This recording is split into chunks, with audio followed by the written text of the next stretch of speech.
Welcome back to 8482 Media. Today I'm going to quickly show you guys how to turn a photo into a PDF on your iPhone. So let's get started by going to Photos. And now I want to turn one of my photos into a PDF. All you have to do is click on that and hold on that photo. And now we're going to click on Share.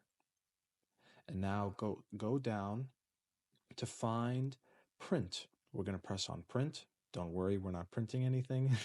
And now on the top right corner where you can see that button, the share button, we're going to press on that again and then scroll down and click on Save to Files. And now we click on the top right corner, click Save. It's going to say Replace or Keep Both. Click on Replace.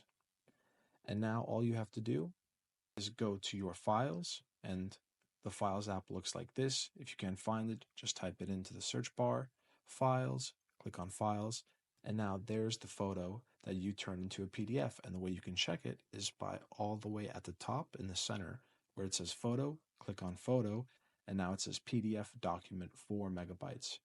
And that's how you do that, guys. Thank you for watching and have a great day.